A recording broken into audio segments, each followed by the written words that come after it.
하나님 말씀은 사도행전 14장 22절입니다. 제자들의 마음을 굳게 하여 이 믿음에 머물러 있으라 권하고, 또 우리가 하나님의 나라에 들어가려면 많은 환난을 겪어야 할 것이라 하고. 아멘. 말씀 제목은 이 믿음에 머물라 라는 말씀으로 은혜를 나누겠습니다. 이 믿음에 머물라 라는 말씀으로 은혜를 나누겠습니다. 오늘 본문 말씀은 사도 바울의 제1차 전도여행의 후반부에 대한 내용입니다. 전반부에서는 고브로에서 소아시아, 비시디아, 안디옥에서 복음을 전도할 때 아주 순조롭게 복음 전도를 잘 합니다. 그러나 이제 후반부에 와서 이고니온, 루스라, 더베에서 복음 전도를 하는데, 이때 이제 본격적인 핍박을 받기 시작합니다. 그 핍박 속에서 믿음의 동력자들을 이제 만납니다. 그러니까 사도 바울이 외롭지 않았던 것은 그 시대에 오순절 성령 강림 때 그 시대의 세계관으로 거의 전 세계에서 왔잖아요. 로마라고 하는 그 세계 안에서 그들이 흩어지면서 이제 그 믿음의 공동체가 이제 만들어집니다. 각 지역에. 근데 이제 그들에게 복음을 전하면서 그들에게 이 믿음에 머물러 있으라 라고 이제 사도 바울이 권면합니다. 이 믿음이 뭐냐? 하나님이 주신 그 믿음, 십자가의 복음을 중심으로 한 그 믿음, 그 믿음에 굳건히 서 있으라고 사도 바울이 이제 권면하는 것을 보게 되어집니다. 문제는 사도 바울도 고난을 당하지만 신자들도 동시에 어려움이 있었고 고난을 당했습니다. 그리고 그 많은 환난을 겪을 수밖에 없음을 말합니다. 22절 다시 보시죠. 하나님 나라에 들어가려면 많은 환난을 겪어야 할 것이라고. 참 이게 참 어려운 거예요. 왜 어렵냐면 환난을 겪어야 된다고 그러니까. 어떤 분들은 우리가 이제 이렇게 말해요. 그때는 초대교회 시대니까 그 시대가 특별하니까 그렇게 고난이 있었던 거 아닌가, 그렇게 보면 안 됩니다. 왜냐하면 좀 고난의 내용과 성격은 달랐을지 몰라도 어쨌든 예수 그리스도로 인해서 손해보고 또 어떤 면에서는 고난을 당해야 될 때가 있기 때문에 우리는 이것을 어떤 면에서는 당연한 것을 여겨야 돼요. 그러니까 주님으로 인한 고난은 당연한 것을 여겨야 된다. 고난을. 왜? 하나님 나라에 들어갈 때 겪어야 되는 거니까. 환난. 어느 날에 교회가 이거를 빼버렸기 때문에 교회가 야성이 사라집니다. 야성이 사라지니까 아주 온순해졌어요. 집을 지키는 개가 주인에게는 복종하지만 도둑이 딱 왔을 때 그것에 대해서 맹렬하게 뭐 짖든지 아니면 물어뜯든지 그렇게 해야 되잖아요. 그렇지 않는다고 한다면 그 집을 지키는 개가 아무 소용이 없는 것처럼 하나님의 교회가 세상을 향해서 철저하게 그를 거스를 수 있고 또 십자가의 복음을 온전히 드러낼 수 있을 때 교회가 교회인 것처럼, 그런 의미에서 우리는 분명하게 내가 환난을 당하는 것, 그리고 이것은 어떤 면에서는 내가 필연적이다. 예수 그리스도의 십자가에 동참하는 것 또한 필연적이기 때문에 우리 이것을 뭐 할 필요 없다? 이상하게 여길 필요 없다는 겁니다. 이게 굉장히 중요합니다. 여기서 머물러 있으라 혹은 굳게 있으라 라고, 그러니까 굳게 하여라는, 굳게 하다는 헬라어로 에피스테리조라는 단어인데 힘있게 해준다, 튼튼하게 만든다, 더 강하게 하다, 확실하게 하다 라는 뜻이에요. 그러니까 믿음을 더 확실하게 해야 돼요.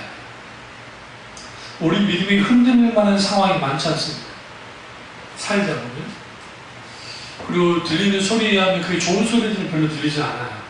뉴스를 틀면 그게 좋은 소리가 별로 없습니다. 그래서 요즘 종편 프로그램이 꼭 미담을 하나씩 집어요. JTBC도 그렇고 동아 거기도 그렇고 마지막 그 중간 2, 3 됐을 때 그 미담 일들 또 미담 하나는 그 어떤 그 트럭에 일하러 가는 그 두 젊은 이제 청년 하나가 갑자기 차가 이제 신호등이 딱 멈춰섰는데 갑자기 조수석에서 탁 나오는 거야. 딱 앞으로 막 달려가는 거야. 무슨 일이 있나 하면 어떤 사람이 뒤에서 이제 사진을 촬영을 했는데, 아니면 뭐 그게 그 뭐예요, 우리 자동차에 딱 하는 거 있잖아요. 그걸로 했는지 모르지만 휠체어 타고 계시는 그 장애인분이 계시는데 이제 불이 다 바뀌었는데도 중간도 못 온 거야. 휠체어를 탁 잡아서 탁 해드리고 사람들이 다 가슴 따뜻해지고, 그런 내용을 보면 참 얼마나 기분 좋아요. 할머니 한 분이 교통사고가 났는데 차에 깔려 있는데 사람들이 가서 4명의 아저씨들이 들어 올려가지고 할머니 고마워. 그런 것은 사람들이 아주 가슴 따뜻하게 하고 좋게 하는데, 그런 내용 외에는 대부분 다 안 좋은 내용이야. 누가 죽였다더라, 누가 사기쳤다더라, 누가 뭐였다더라, 들리는 소리가 다 좋지 않거든요. 또 그 교회들마다 그렇게까지 막 좋은 소식들이 들리지 않고 그런 아픔들이 있죠. 그럼 사도바울 시대는 어땠을까? 만만치 않아요. 그 시대. 다를 거 없어요. 다 비슷비슷합니다. 그래서 우리에게 가장 중요한 게 우리의 믿음을 굳게 하는 겁니다. 굳세게 하는 겁니다. 강하게 하는 겁니다. 마음이 약해지면 믿음이 흔들려집니다. 그렇기 때문에 우리는 뭐 해야 되냐면 우리의 마음이 하나님의 말씀으로 강하게 단련되어지고, 그리고 우리는 그렇게 이제 온전히 신앙이 이제 온전히 굳게 서야 됩니다. 그리고 사도 바울이 이제 이들에게 머무르라라는 표현을 씁니다. 이 믿음에 머무르라. 머무른다라고 하는 이 단어는 헬라어로 엠메노라는 단어인데, 엠메노라는 단어의 뜻은 뭐냐면 자리 잡다, 흔들리지 않다라는 뜻이에요. 여기 또 하나 의미가 있어요. 참다, 견디다는 의미도 있어요. 그러니까 우리의 믿음이 참고 견디어야 돼요. 머물러야 돼요. 그런 의미에서 우리는 이 믿음 위에 머물러 있어야 되는데 이게 참 쉽지 않습니다. 믿음에 머무른다. 믿음으로 살아가야 머무를 수 있겠죠? 믿음으로 산다는 것이 말처럼 쉽지 않습니다. 세상 사람들은 세상적인 방법을 가지고 이렇게 하지만 크리스천들은 하나님의 방법으로 살아야 되잖아요. 날이 갈수록 쇠퇴해가는 육신, 그리고 영혼은 늘 새롭게 돼야 되는데 그런 일들이 참 일어나지 않는 거예요. 그러다 보니까 사람들이 자꾸만 과거에 하나님의 큰 은혜를 경험했던 사람들이 가면 갈수록 이런 것들이 적어지고 심어지고 심어져버려요. 그러니까 믿음생활, 신앙생활이라는 것이 평생에 걸쳐서 가야 되기 때문에 이게 쉬운 건 아니에요, 사실. 그런 의미에서 우리는 내가 정말 믿음에 굳게 서 있는 사람인가를 우리는 분명하게 들여다볼 필요가 있습니다. 때로는 우리가 하나님을 뒷전에 두고 그렇게 살아갈 때가 있고, 때로는 또 기타 여러 가지 상황 속에서 그럴 때가 있습니다. 이럴 필요한 게 내 믿음을 점검하는 것이고, 또 믿음은 강조를 해도 부족함이 없는 게 믿음입니다. 결국은 하나님 나라 가는 믿음이 있어야 돼요. 또 하나님 나라 유업을 누리기 위해서도 믿음이 있어야 돼요. 또 믿음은 하나님이 우리에게 요구하시기 때문에 그 믿음이 있어야 돼요. 그 믿음은 철저하게 인격체신 하나님을 바탕으로 하는 믿음이어야 돼요.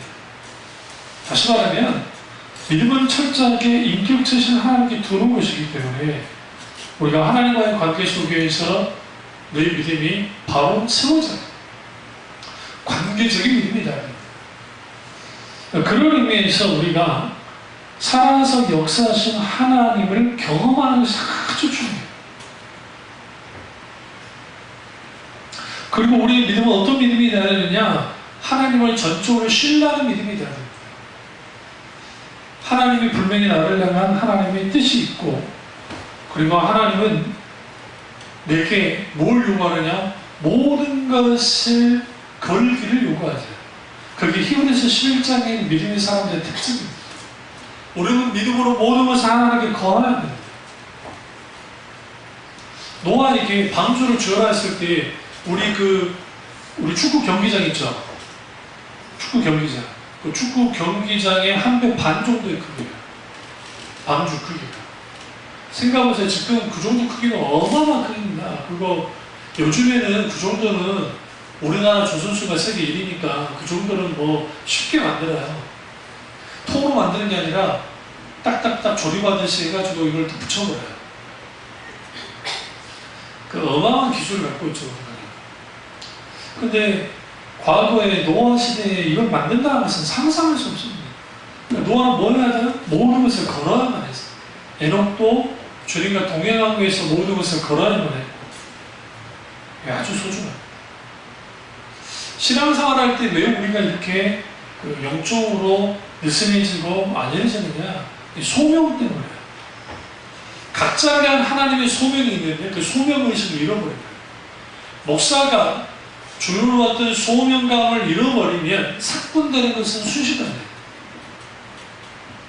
종이 한 장 차이에요. 소명감이 있는 목사냐 아니냐에 따라서 완전히 달라져요.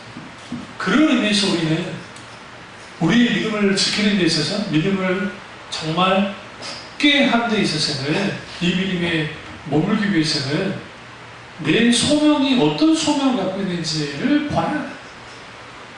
자식들이 자랍니다. 또 자식들이 결혼해서 손주를 봅니다. 또 손주의 손주를 본다 할지라도 거기에 하나님이 나를 향한 하나님의 주신 소명. 좀 우리 어머니 요즘 많이 아프신데 아프시니까 기도도 못 하시잖아요.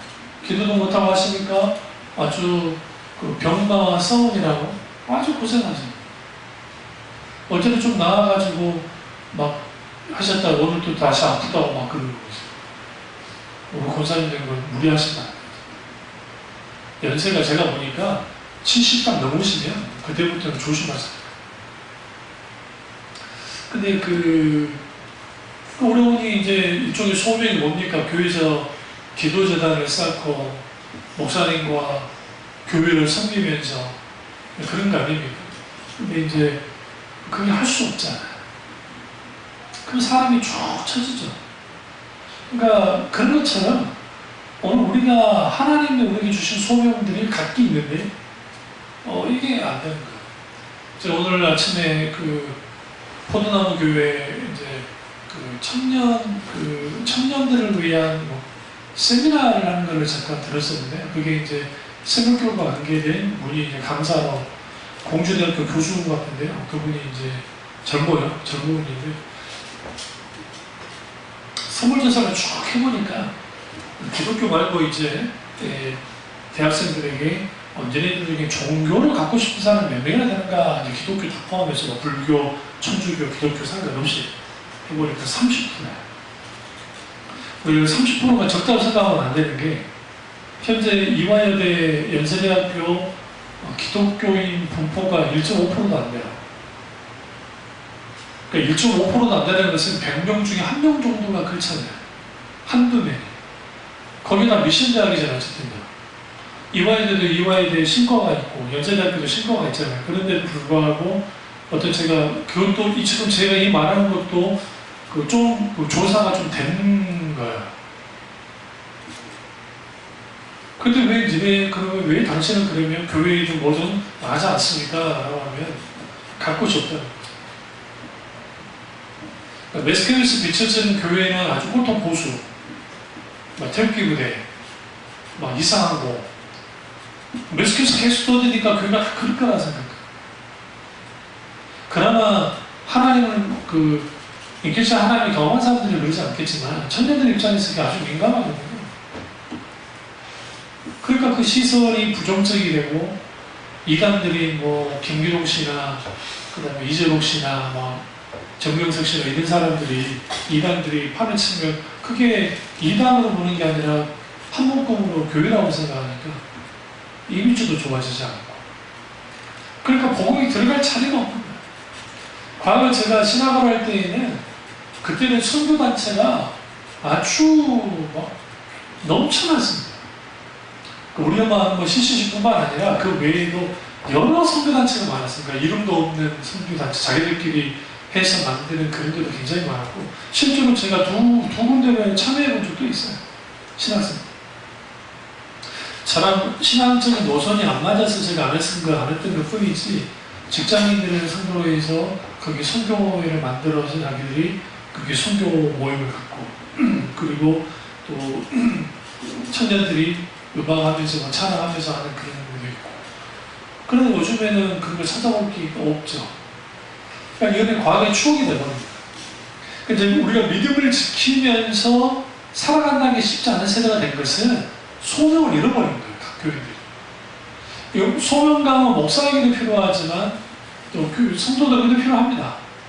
어떤 설문조사에 의하면 저희 때 그 신학생들 그 소명 지수가 80% 정도 됐어요. 그러니까 소명받아 왔습니다. 한 80% 정도 되고, 나머지 한 20%가 집이 목사님이, 아버지가 목사라고 어쩌서 오는 애들, 아니면 해도 안 돼서 온 애들, 또 성적이 별로 좋지 않아가지고 이거 해도 안 돼, 그냥 온 사람, 별 사람들 많아요.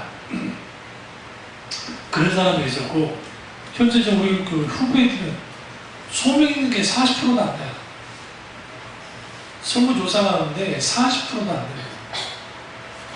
나머지 60%가 그냥 어쩌다 보니까 왔다는 친구도 많고, 생각보다. 이건 뭘 의미하냐면, 그러니까 교회 사역의 현장에서 우리 때 그 교회 사역에 했던 헌신도와 오늘날 신학생들이 교회에 보이는 헌신도 완전 달라요. 우리는 말 그대로 정말 열정페이, 말도 안 되는 사명을 가지고 반란할 것 없이 교회에서 사역을 했단 말이에요. 제가 교육조도사인데 새벽기도를 왜 인도해야 되나요? 근데 새벽기도를 인도를 했어요. 교육조도사인데 이거 말도 안 되는 거예요, 사실. 그럼 교통부를 또 따로 줬느냐? 그것도 아니야. 그런데도 군소리 없이 새벽제단 목사님 안 계시면 했단 말이에요. 그것도 한두 번도 아니고, 제 기억에 동산교회 있을 때 제가 새벽기도 인도한 게 몇 번 될까요? 저도 30분 이상 될걸요? 내가 교회에서 자고하고 막 그랬으니까. 그 전에 인천에 사역할 때도 교회에서 자고 새벽기도 인도하고 그랬으니까. 그러니까 근데 이제 오늘날 그 신학생들에게 그 전도사들 그 일을 안 합니다. 내가 왜 합니까? 아니면 그만한 대가를 주든지. 그게 좋다 나쁘다의 차원을 말하는 건 아니고요. 과거에 그게 좋은 것이면 좀 좋지 않다고 생각해요. 솔직히 말해서. 그렇다 오늘날처럼 또 젊은 전도사들이 지나치게 사리사욕에 밟는 것 또한 또 옳지 않다고 생각합니다만, 그럼에도 불구하고 소명의식이죠. 소명의식이 있느냐 없느냐에 따라서 내가 믿음을 지킨 이유가 생겨요. 내 인생에 가는 방향이 있습니다. 내가 삶을 살고 신앙생활하고 이렇게 한단 말이죠. 이번에 그 감사 그분이 농담 삼아 2000 몇 년이나 했나? 2067년이면 78년이나 했나? 79년이나 했나? 2079년이면 2079년에 우리가 80주년이 됩니다. 이제 1년 됐거든요. 그 모임이, 그 순교단체는. 여기 계신 분들 그때 오시겠죠 하니까 다 웃어요. 우리 교회에서 2079년에 있을 수 있는 사람이 몇 명이나 돼요? 허니, 연이 100% 애들은 있을 수 있고, 그 다음에 민준이 예수 정도, 뭐 경력이 이삭이도 그럴 수 있고, 나이로 따지면 굳이 이제 좀 산다고 생각을 해요. 그러나 저나 우리 여기 있는 사람들 가능성이 희박해요. 왜냐면 저부터서 100세가 넘어야 돼요. 그게 됩니다.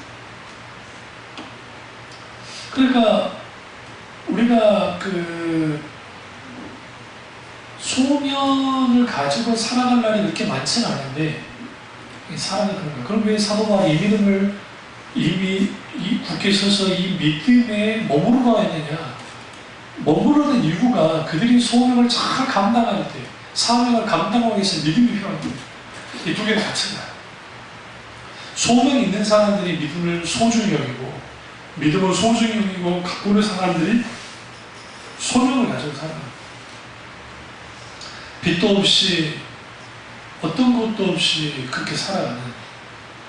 그러면서 그분이 그 사진 한 장을 보여주셨는데, 그 몽골에서 사용하셨던 어떤 그 선교사님이 그 사진을 많이 막 사용을 하셨나봐요. 그리고 우리는 이제 그러니까 초원지대를 나가본 적이 없잖아요. 그 몽골에 사막이 있고, 사막이 있는 그런 데를 나가면 빛 한 점 없잖아. 깜깜하네요. 근데 저는 그걸 좀 이해하는 게, 제가 육촌이라고 하는 촌에 살아왔으니까, 옛날에는 뭐 권사님도 아시겠지만 옛날에는 이렇게 가로등이 그렇게까지 잘 돼 있지 않았어요. 서울은 어쩐지 모르는데 시골은 정말 어쩌다 한 번씩 그 전봇대에 그 조금 어쩌다 하나씩 있어요. 그러니까 멀리 떨어져 있어요. 굉장히 깜깜해요. 근데 이제 그것도 계속 해있느냐? 그것도 안 해요. 막 고장나면 꺼있고. 그러면 그 농촌에 한가운데 딱 있으면 다 깜깜하면 눈을 뜨는데도 정말 정확해. 근데 사막은, 그 몽골 사막은 상상한 초라합니다. 그러니까 하늘을 보면 그나마 별이 있는데, 그거만 시선을 좀 내려오면 눈앞에 아무것도 안 보입니다. 그런데 카메라를 이제 10분 정도 계속 피사체를 노출을 시키면 제가 정말 놀랐어요. 카메라에 그 빛 한 점 없는데 사진이 찍히는데 파래요. 줄이. 그게 어떻게 해서 가능한가라고 봤더니, 우주에서 오는 빛, 그러니까 우리 인간의 눈으로 보이지 않지만 우주부터 날아오는 빛이 있고, 그 다음에 제가 더 놀란 게 뭐냐면, 지구가 도니까 태양 이제 자전하잖아요. 그러면서 이제 이게 밤낮이 만들어지는 거니까 반대편 쪽으로는 또 해가 뜨잖아요. 그게 복사빛이 넘어온대요. 그러니까 우리 눈에는 안 보이는데 이게 복사빛이 넘어오는 거예요. 위에 그 하늘을 그 구름을 탁 맞아가지고 그 빛이 팍. 무슨 말씀 드리려고 하냐면, 주님 빛이신데, 주님이 정말 우리를 일어나 빛을 발하게 하시는 하나님이신데, 그 빛이 바래시려면 그 빛을 창조하시는 하나님과 관계 속에서 소명을 가지고 살아야 돼요. 내 가정만을, 내 교회만이 아니라 우리가 하나님께 주어서는 그런 사명 가지고, 우리가 교사 사명이 있으면 가운데로서 충분히 기도하면서 정말 주님이 함께 하신다.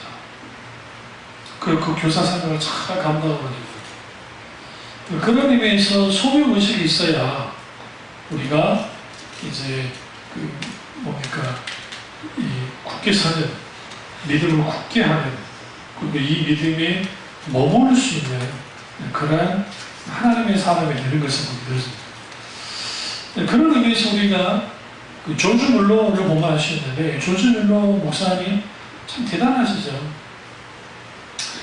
그러니까 그분이 모든 사역을 하나님의 자원으로 잘 감당하셨고, 그래서 그분의 모토가 이거잖아요. 하나님이 아버지 되시고, 아버지 되신 하나님과 고아들을 먹이신다.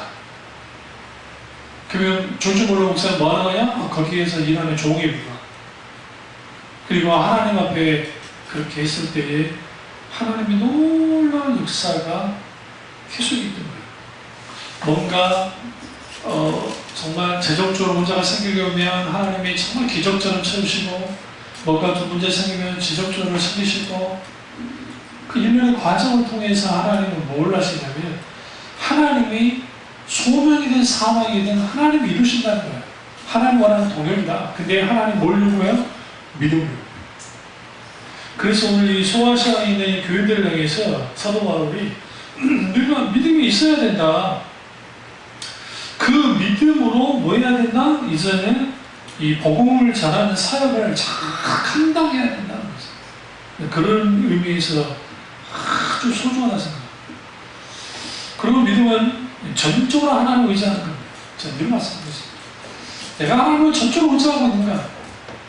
의지하지 못할 때가 많아.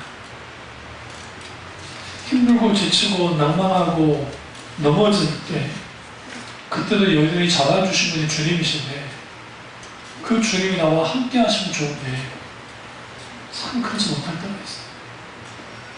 그런 의미에서 우리는 지나친 패배감에 빠질 이유도 없지만 지나친 승리감에 도취될 이유도 없어요. 그러니까 오늘날 양극단이잖아요. 아주 큰 교회는 막 사람이 넘쳐나서 정말 승리감에 도취되어 있고 또 한쪽은 또 뭐 우리 교회를 포함해서 대다수 교회들이 침체 속에 있잖아요. 그러다 보면 자칫 잘못하면 지나친 패배감에 빠지고 또 한쪽에 지나친 승리감에 빠지는 거예요. 그러다 보면 거기에 둘 다 문제가 생깁니다. 사도 바울도 사역하다가 실패할 때가 있을 거예요. 사역하면서 대대적인 또 성공 아닌 성공을 경험한 적도 있습니다.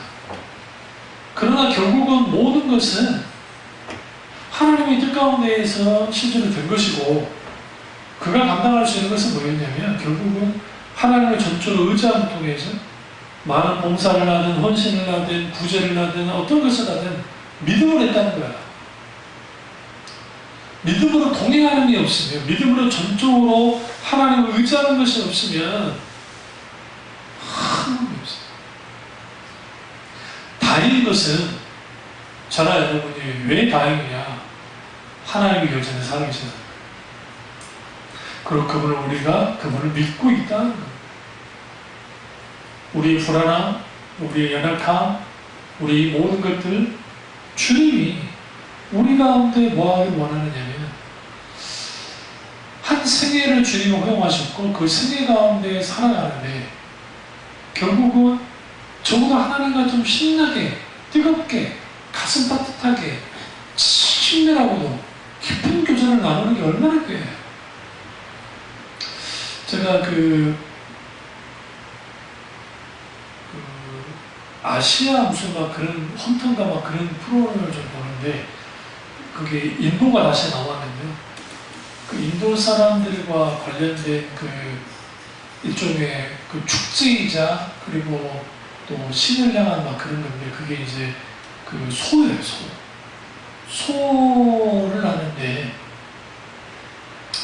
일종의 축제인데 그것도 일종의 종교적인 축제 비슷하게 같이 가요. 근데 그 소를 이렇게 막 대결을 해요.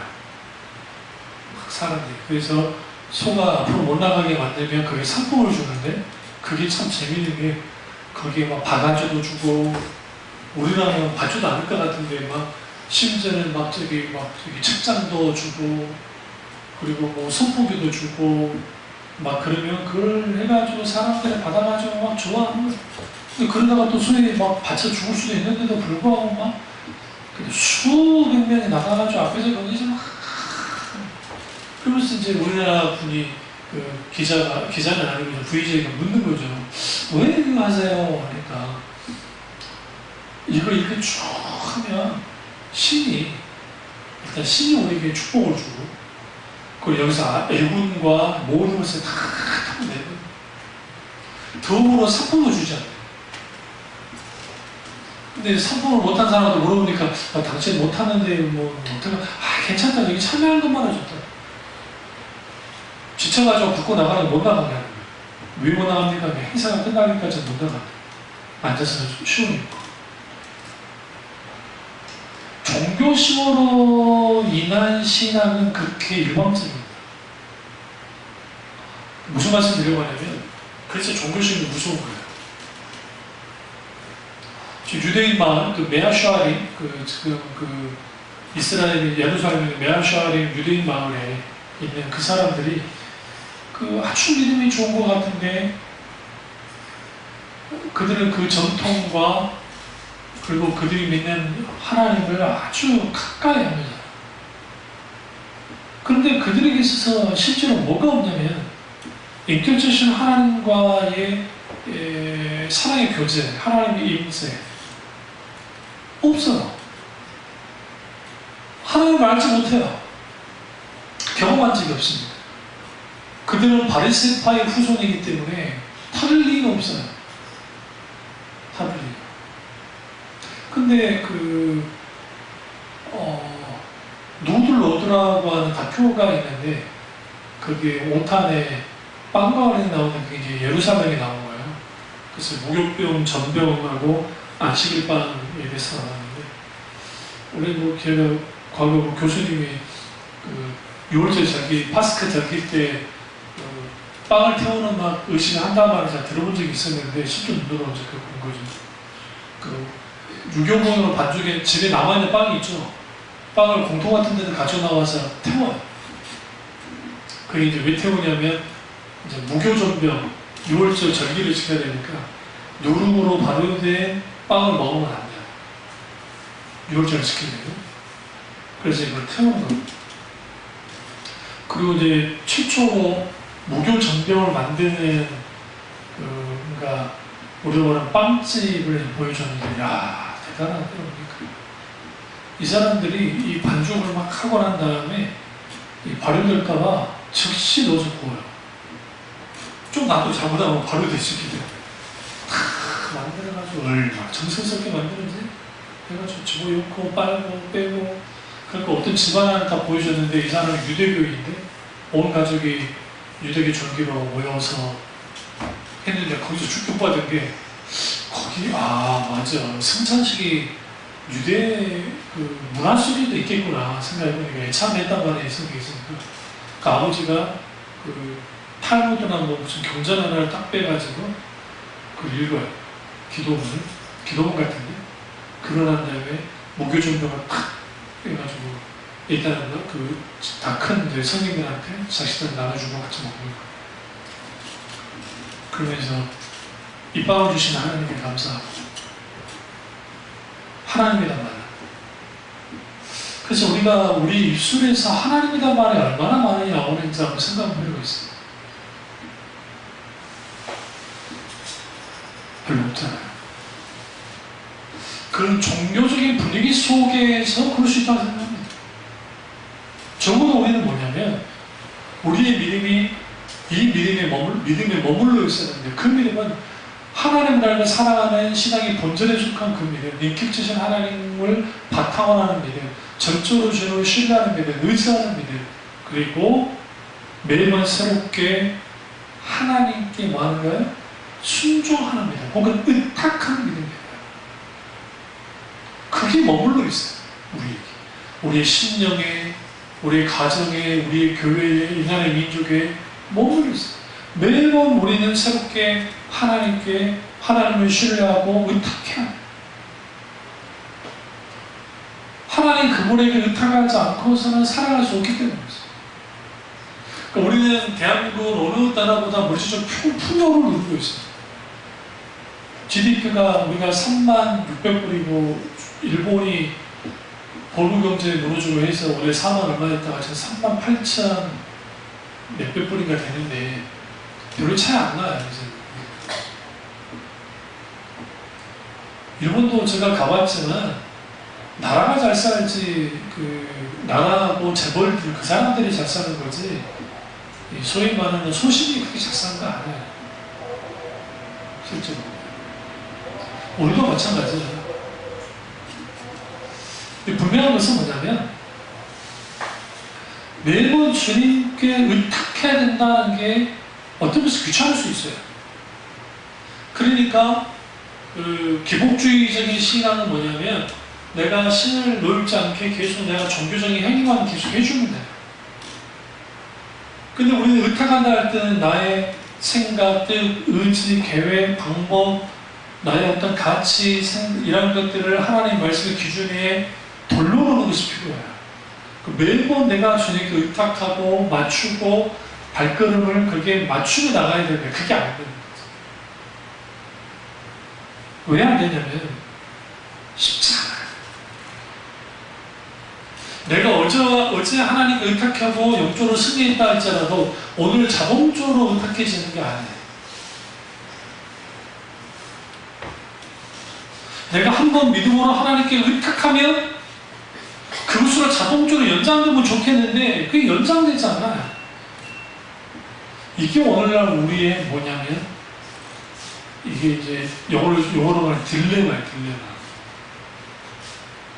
날마다 새롭게 주님을 의탁해야 된다. 그러면 그게 가능하려면 날마다 주님을 구해야 돼. 찾아야 돼. 목사님이 말하는 여주호 목사님이 말하는 소위 여러 가지 막 이제 뭐 하나님 나라는 책, 발의 물이라는 책, 기타 등등 뭐 믿음에 의한 삶의 책, 뭐 기타 책들 있잖아요. 그런 책들이 결국은 다 어디를 향하고 있냐면 그 방향이에요. 그 방향을 넘어갈 수가 없어요. 그게 성경에서 말하는 거예요. 성경에서. 근데 그게 아무리 이론으로 많이 알고 있어도 실제화되지 않으면 아무 의미가 없어요. 그래서 우리는 영적인 풍요로움을 좀 누려야 돼요. 그러니까 교회가 교회적인 어떤 문화적인 영향력이 있어서, 영향이 있어서, 인적 자원이 많아가지고 교회가 크기가 좋고 해서 그렇게 할 수도 있겠지만, 그러나 그것은 사실은 그 어떤 면에서는 인위적으로 채워주는 거고, 뭐 그게 나쁘다 생각하지는 않습니다만은, 그럼에도 불구하고 신앙의 성패는 어디에서 결정되느냐면 개인 신앙의 경건의 시간이에요. 경건의 연습이죠. 이건 빌 하이벨스 목사님이 정확하게 그걸 말했어요. 밀로우 크릭 교회가 이제 지금으로 또 오래된 한 30년 이상 됐지만, 그 교회가 한참 뛸 때가 제가 신학생 때예요. 20년 전에, 20년 뭐예요? 30년 전이죠. 30년 전에 신학생 때 그 교회가 해가지고 한 이제 20년 지나온 다음에 목사님이 이제 설문조사를, 그 교회 교인들 설문조사를 쫙 한 거죠. 당신 어떻게 예수를 믿게 됐습니까? 하면 이제 여러 가지 막 이렇게 해서 믿게 됐습니다. 또 교회를 위한 뭐 바라는 점이 뭐가 있습니까? 그렇게 쭉 하다가 정직한 질문을, 정직한 답변을 원합니다. 당신은 얼마나 변화됐습니까? 하고 물었어요. 이게 좀 익명이잖아요. 자기 이름을 쓴 게 아니기 때문에. 근데 놀라운 퍼센트가 나오는데 거의 95%가 변하지 않았습니다. 그러니까 목사님이 충격받아요. 엄청난 충격받아요. 뭐냐면 그 교회 장로니 어마어마 많죠. 뭐 그분들 다 집사님들 계시잖아요. 그리고 같이 신앙생활하면서 변화된 듯한 모습들을 많이 봤는데 왜 결과는 이거밖에 안 되는 것인가? 그래서 목사님이 또 교육자들 해가지고 변화됐다고 하는 분들만 인터뷰를 따로 보냈어요. 교육 광고를 한 거예요. 변화는 혹시 이제 부담 갖지 마시고 좀 조사할 게 있으니까 좀 해주십시오. 연락처를 남겨주시면 대구를 찾아가서 그 이유를 좀 묻겠습니다. 교육생 그리면 또 이상하니까 사람들 보는 눈이 있으니까 하겠습니다. 그러니까 이제 많은 사람들이 그것에 대해서 응해 준 거예요. 그리고 난 다음에 결론이 뭐였느냐. 영적으로 변화됐던 분들이 대부분이 삶 속에서 혹은 가정에서 개인의 경건의 연습을 했던 사람들, 다시 말하면 자기 개인 경건을 위해서 하나님과 교제를 나눴던 사람들, 그게 말씀이든 찬양이든 기도이든 봉사이든 어떤 그런 분들 다 변화됐지. 구경 굉장히 커요. 수만 명이 모이는 교회니까 거기는 몰도 많고 이렇게 막 프로그램도 많고 또 우리 동호회 비처럼 막 클래식 음악하는 거 찬양인데 이렇게 너무 잘 돼 있어요. 이럴 또 연극 하고 싶은 사람 있으면 기독교 연극 같은 거 거기서 막 하기도 하고, 그러니까 문화적으로도 다 채워주고 정서적으로도 채워주고 그리고 뭐 분위기로도 다 채워줬는데 실질적으로 이걸 레포츠 교회 한 편도 써요. 레포츠 교회가 나온 게 세델베 교회 영향을 레포츠 교회 나온 그게 이제 막 교회가 볼링장도 갖다 놓고 농구장도 갖다 놓고 막 여러 가지 그런 게 그 시대에 생긴 거예요. 해줬는데도 안 되는 거예요. 왜 안 되는가? 개인의 경건의 연습에서 벌어진 거예요. 이게 뭐와 연결이 되느냐? 믿음은 매번 새롭게 하나님을 신뢰하고 의탁한 매일매일 하나님을 찾아내요. 예레미야의 예레미야에서 말한 것처럼 아침마다 새롭고 늘 새로우신 성실하신 하나님을 내가 찾는다는 것처럼 우리가 그 성실하신 하나님을 만나야 경험해야 돼. 누려야 돼. 그럼 우리 믿음이 우리 속에서 믿음의 굴삭입니다. 이 사실을 알고 우리 이 믿음의 굳게서는 저와 여러분 되시기를 주님으로 축원합니다. 기도하겠습니다. 기도하실 때 성령님이 우리에게